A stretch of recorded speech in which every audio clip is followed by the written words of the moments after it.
Nick, I'm going to come back to you in just a few minutes, but first I want to talk to the Communities and Housing Secretary of State, Robert Jenrick. Robert, very good to see you on what's been a very important day for you. Hi, good evening. We've got this tragedy of many buildings still having this very dangerous cladding, the cladding that led to so many deaths in the Grenfell Tower conflagration. What, for you, is the importance of 18 metres when it comes to giving full government compensation for the cost of replacing the cladding? I'm talking about 18 metres high, these buildings.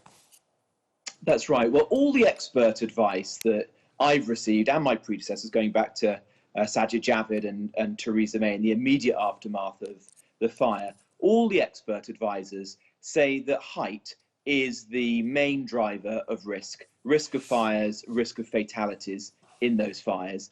And that 18 metres, the traditional definition of a high-rise building, that's 6 stories, is the best place to draw the line. And so the advisors have constantly said to us, focus government effort and resources on making sure that you get the dangerous cladding, the unsafe cladding, off those buildings, and so that's what we've done. But Mr. Jenrick, hang on. But nobody knows more. But nobody knows more about fire risk than firefighters. The Fire Brigades Union has said again today that they see a significant risk of fire for buildings lower than 18 metres high. Why are you ignoring those experts? Those are experts. The government's principal advisor, Dame Judith Hackett, who wrote the report into the regulatory regime after the Grenfell fire, she's in fact said this afternoon that she supports this approach. The risk of a fatal fire is 4 times higher in a building over 18 metres than those which are low or medium rise, traditionally defined as 11 to 18 metres. And so the expert opinion, the body of expert opinion, overwhelmingly supports the idea that you should focus effort on high-rise buildings. Actually, 6 stories is not particularly high. It's not what most people would consider a high-rise building in the sense of a tower block like the Grenfell Tower. And actually, in the immediate aftermath of the fire, many people urged us to focus on buildings significantly taller than that. We're not saying that there isn't any remediation to be done in lower-rise buildings. Actually, we've been clear that there will be some instances, far less likely, but some instances where you would want to remediate certain types of cladding. And so we have also provided support for those leaseholders as well. So for those over 18 metres, the government will step in if the building owners don't pay, and we'll cover the whole of the cost. But for lower rise buildings, we're going to create a financing option where no leasehold will have to pay more than £50 a month. And I think that's a fair But it wasn't the fault of those leaseholders that it turns out that through poor government regulation, they've got cladding that needs to be removed. Why should those leaseholders, even in smaller buildings, have to pay anything?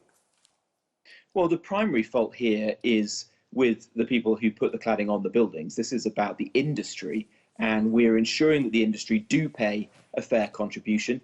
We want them to be paying to remediate the building, but where that isn't happening, we're going to step in and we're going to help to recoup some of the money for the taxpayer by, for the first time, bringing in levies and taxes, taxes on those developers. So we will be making progress in that respect.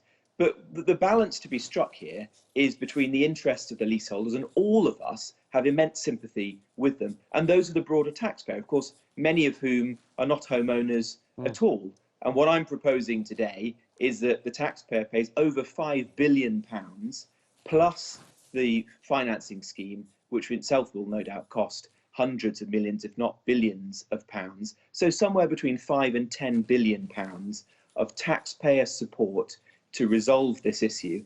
And I think that most fair-minded people would think that that is a reasonable way forward, doing our best to support leaseholders, making sure that the industry pays its fair share, and of course putting in place a much more rigorous regulatory regime so this sort of thing never happens again. Secretary of State, I've got tons more I want to ask you, so please don't go away. And all of you at home, come back soon. We've got more to talk about, the aftermath of the Grenfell tragedy, much more on COVID, with Secretary of State Robert Jenrick, Nick Timothy and Liz Kendall. See you in a second.